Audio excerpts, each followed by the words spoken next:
Welcome to Office Hours 11. This is our module on Buddhism, and in fact it's the last module of ChinaX Part 2. And you will hear us, Phil Kirby and me, be giving a final sort of summary of Part 2, and later an introduction to Part 3. But here I am with Tiffany Wong, our film editor. And Tiffany, we had a New Year's greeting. We did. Which was, we hope you learn something new every day in the year of the horse, or 马上有新知, right? Yes. So there's a pun there, right? Yes, because 马上 both means on a horse, 马 being horse. Right. And it's the year of the horse. And it's also the year of the horse. Okay. And it also means immediately. Okay, so. Good. There is a question for me. Yes, people are very curious. Where did you learn your Chinese? And have you ever lived in China? Okay, so I began Chinese as a high school student and learning it during the summer. And then I went to college and I continued learning Chinese, and I went and lived in Taiwan for a number of years and learned Chinese there. And I've spent a couple summers and a fall in China, right? And over time, I've actually learned how to speak a little bit of Chinese. Not very well, but a little bit. There was a question about why we use the term medieval world. Yes. And I thought I would just explain that basically we've used medieval to refer to the period after the Han Empire and before the Sui Tang unification of North and South. We're not using it in a particularly special sense. But there was also a question about why did we say in discussing alchemy in the self-realization module that we could have 1 hour equal 1 year? So the numbers were so that if you changed the years to days and hours, it would be the same number, and so they made it equal. And an hour in Chinese terms is 120 minutes. Oh, I see. So there are 12 hours in a day, right, rather than 24. Last thing I think we had was a mini survey, and it turns out that people like the close reading exercises quite well. Yes, so we'll definitely continue with that. Okay. And we also want to thank you for thanking the speakers, yes, the other faculty at Harvard that have been visiting our course and talking, Professor Robeson, Professor Tian, Professor Kuriyama, and we will be sure to let them know that you appreciated their participation. Okay? Now, I'm going to ask Graham Chamness to join me. Yes. Okay, goodbye. Okay, thank you. Graham, welcome. You know, ChinaX has film editors, and you've been talking to Tiffany Wong, who's a film editor, and you've met Megan Morrissey, who's one of our managers, and you've met Liu Junjie, who's one of our managers. Well, we have other people, and Graham Chamness is one of them, who are involved with looking at the content and developing assessments. Graham, you're an American? I am. And where are you from? I'm from Colorado. Well, originally Boston, then Colorado. But so where is Colorado? Well, if you know the Rocky Mountains. Rocky Mountains. They run right through. Oh, okay. The center of so the it's U.S. Anything special in Colorado besides the fact that it's in the middle of the Rocky Mountains? Skiing. Skiing. Outdoor activities. Outdoor activities. It has more sunny days each year than any other state. Really? Yeah. And is the air clear? The air is very clear. Nice air. Really good air and sunny air. Days. Yes. So a reason to go visit Graham in Colorado. Welcome. When you get a chance. Fine. One of the discussion questions was what people thought the greatest obstacle to the acceptance of Buddhism was. What kinds of answers did you see? Well, we had a range of answers that was interesting to notice, mostly coming back to 3 main points. One was this idea that that Buddhism was not Chinese, it originated from outside of China. So this sort of xenophobic obstacle. The second was that it contradicted Confucian, traditional Confucian values.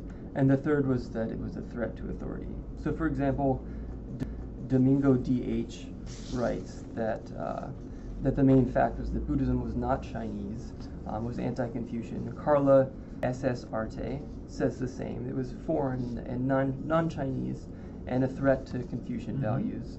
Another interesting response from N. Bentley Buddhism united everyone's beliefs and therefore became a threat to authority, though especially emphasizing that I think Buddhism's ability to unite people made this sort of a threat, and also its ideas of non-attachment as knowledge collector rights, that these were contrary to mainstream Confucian. So if your practice is non-attachment, then it's harder for government to get you to do the things it wants you to do. I think that's the gist of the argument. Okay. Now, we had a picture of Guanyin, and we asked you what made you think that Guanyin looked compassionate. And we had a nice word cloud, but there was a sense of calmness, of the posture, the peacefulness, the facial expression, the sort of calm facial expression, tranquility, the look of Guanyin, that all this was sort of read as signs of compassion, I guess. But I noticed, some people noticed that Guanyin was missing a hand. He or she is missing a hand here, and somewhat ironically, I guess, because many people wrote in the hand gesture expression is one of the signs of peacefulness, and the typical Abhaya mudra, which indicates non-fear, or that you should not fear, happens to be missing. I think someone took the arm off of this one. Okay. So it would have been something like this. It would have been, is it the left hand here? Yeah. Yeah, the left hand. Something like this. So meaning don't fear. Don't fear. Have no fear. Have no fear. I'm here for you. Yes. I'm here to protect you. That's right. Oh, wow, that's cool. It is cool. Yeah. Okay. The final big discussion question, and an important one, was Hui Yuan's treatise on a monk does not bow down before a king.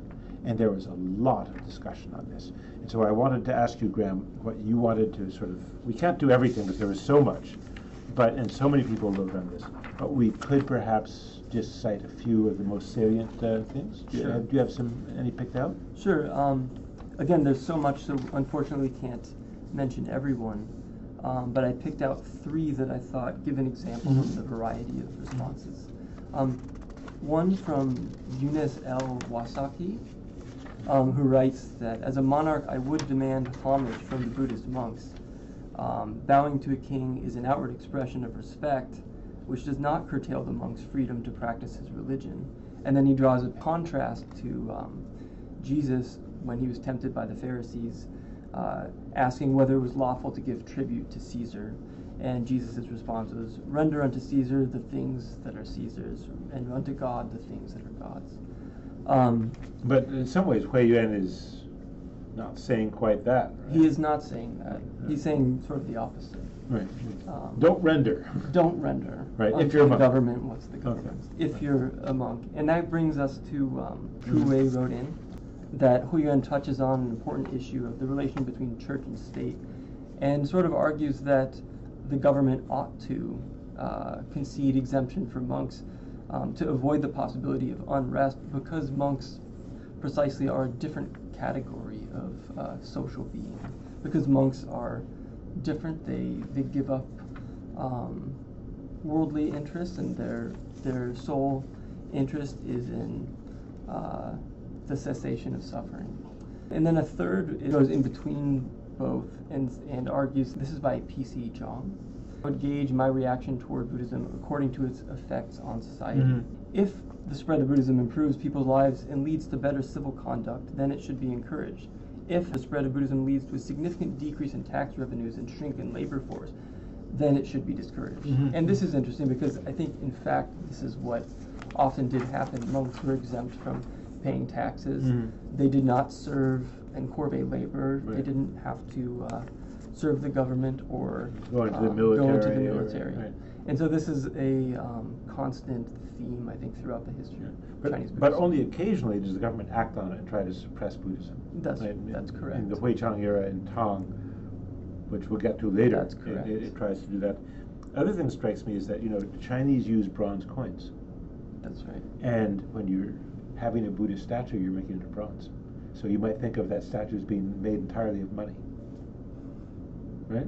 Yeah, well, I mean, I think they were squandering wealth, and then that wasn't circulated back into the economy. So it's taken, that's, I think, a very important point. It's taken up circulation.